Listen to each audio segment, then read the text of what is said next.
இறையேசுவில் பிரியமான என் அன்பு சகோதரமே, வாய்ஸ் ஆஃப் டிவைன் மர்சி என்ற யூடியூப் சேனலின் மூலமாக உங்கள் ஒவ்வொருவரையும் சந்திப்பதில் பெருமகிழ்ச்சி அடைகின்றேன். ஆண்டின் பொதுக்காலத்தின் 27ஆம் ஞாயிற்றுக்கிழமையில் அடியெடுத்து வைத்துள்ள நாம், கடமையை செய், பயனை எதிர்பார்க்காதே என்ற அழகிய வார்த்தையோடு இன்றைய 3 வாசகங்களையும் சிந்திக்க நாம் அழைப்பு பெற்றிருக்கின்றோம். இன்றைய முதல் வாசகத்திலே இறைவாக்கினர் அபகு அழகாக தன்னுடைய துன்பங்களை எல்லாம் இறைவனிடம் எடுத்துரைக்கின்றார். நான் என்ன தவறு செய்தேன்?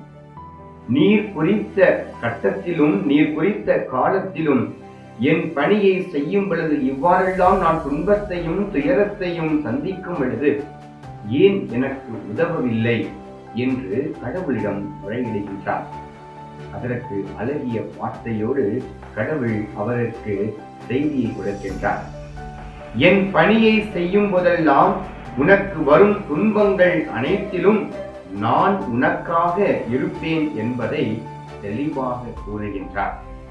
இன்றைய 2வது வாசகத்திலே பவுலடிகளார் திமோத்திக்கு எழுதிய திருமுகத்திலே சொல்கின்றார், நான் உன் தலைமீது கைகளை வைத்து ஜெபிக்கும் பொழுது நீ பெற்ற அருள் கொடைகள் ஒவ்வொன்றையும் எண்ணிப்பார், அதற்காக கடவுளிடம் நன்றி சொல் என்று தெளிவாக தன்னுடைய அன்பு சீடராக கருதப்பட்ட திமோத்திக்கு சொல்லுகின்றார்.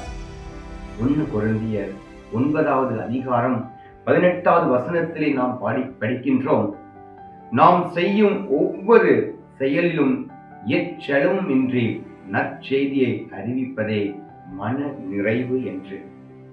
நாங்கள் பயனற்ற பணியாளர்கள், எங்கள் கடமையைத்தானே நாங்கள் செய்தோம் என்பதை புனித பவுலடிகளார் அழகாக நமக்கு எடுத்துரைக்கின்றார்.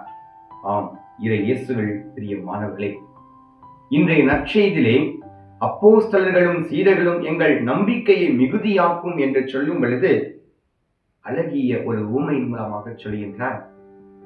தன்னுடைய பணியாளர், தன்னுடைய தலைவன் வரும் பொழுது அவருக்கு முதலில் தேவையான பணி உதவிகளையும் பணிவிடையும் செய்வார். இறுதியாகத்தான் தனக்கு தேவையானதை செய்யும் பொழுது எந்த ஒரு தலைவனும் தன் பணியாளருக்கு நன்றி கூற மாட்டார். அதே போல பணியாளரும் தான் செய்ததற்காக நன்றி எதிர்பார்க்க மாட்டார். ஏனென்றால் தங்கள் கடமையைத்தான் செய்தோம் என்பதை தெளிவாக கூறுவார்.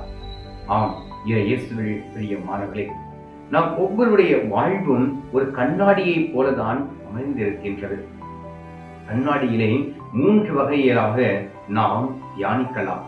ஒன்று, புதிதாக வாங்கிய அந்த கண்ணாடி எவ்வாறு பிரதிபலிக்கின்றதோ அதே போல நம் வாழ்க்கையும் உடைந்த கண்ணாடியை போல இல்லாமல் ஒரு தெளிவாக உள்ள கண்ணாடியை போல நம் வாழ்க்கையும் நமக்கு கொடுக்கப்பட்ட கடமையையும் பணியையும் செய்யும் பொழுது பயனையோ பலனையோ எதிர்பார்க்காமல் வாழும் பொழுது நாமும் உண்மையான சீடர்களாக வாழ இயலும் என்பதை ஆண்டவர் இன்றைய நாளிலே நாம் ஒவ்வொருவரையும் தெளிவுபடுத்துகின்றார்.